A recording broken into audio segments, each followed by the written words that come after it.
Europe 1, le journal des sports.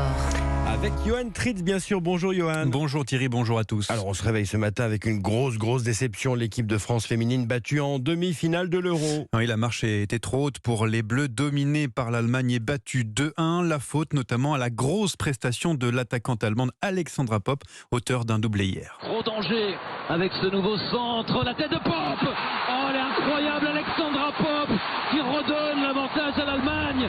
Un quart d'heure de la fin de ce match. C'est le mauvais scénario qui est en train de s'écrire.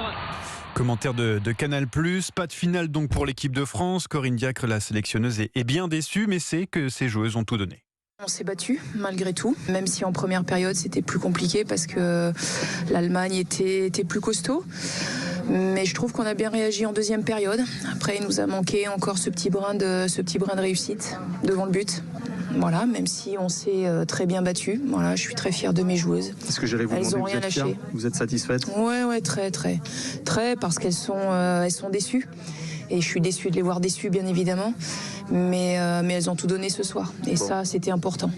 On reviendra en longueur sur ce match dans une heure. La finale de l'Euro opposera donc l'Allemagne à l'Angleterre à Wembley dans l'antre des Anglaises. Alors, on passe d'une mauvaise nouvelle à une bonne nouvelle, en tout cas pour les supporters bordelais. Leur club évoluera bien en Ligue 2 cette saison. Oui, la Fédération française de football a validé le maintien des Girondins de Bordeaux en Ligue 2 après avoir été rétrogradé administrativement par la DNCG en National 1.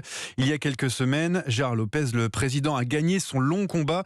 Il est heureux de cette décision, mais conscient du travail qu'il reste à faire. Je suis hyper content pour les employés du club, pour les joueurs, pour les supporters, pour l'environnement autour du club.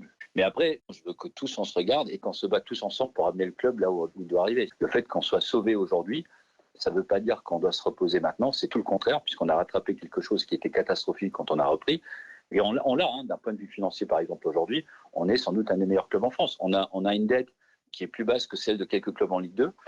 On n'a jamais pris de prêt garanti d'État, alors quasiment beaucoup d'autres clubs l'ont fait.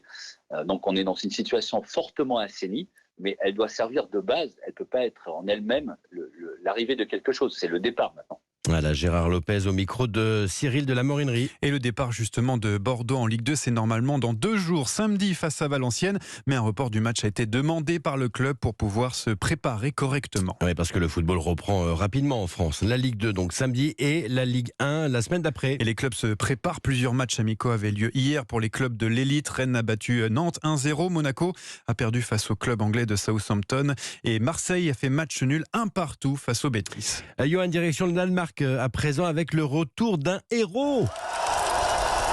Ouais, avec une arrivée digne d'un rockstar pour le vainqueur du Tour de France, Jonas Vingegaard à Copenhague, escorté d'abord par des avions de chasse, puis c'est dans une décapotable qu'il a pris un bain de foule. Des dizaines de milliers de supporters étaient présents pour l'accueillir, scandant le nom de leur chouchou.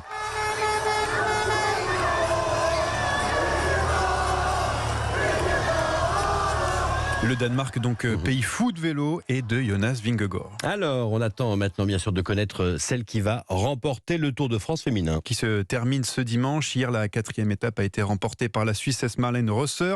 Et premier podium pour la France avec la 2e place d'Evita Music. Là, voilà, j'ai eu une opportunité. Je me suis dit que je serais moins surveillée. Donc, j'ai vraiment pas hésité. Je suis allée au feeling. Et je me suis dit, au pire, si je me fais rattraper, au moins, j'aurais rien à regretter. Et voilà, c'est sûr que c'est dommage qu'on n'arrive pas pour la gagne, mais je pense qu'elle était très forte devant et j'ai donné tout ce que j'avais. Le maillot jaune est toujours porté par la cannibale néerlandaise Marianne Vos. Johan Tritz pour le journal des sports. Rendez-vous, vous l'avez dit, à 7h22 pour les compétitions de l'été. On va largement revenir sur la défaite de nos Bleus ES hier soir face à l'Allemagne. À tout à l'heure, Johan.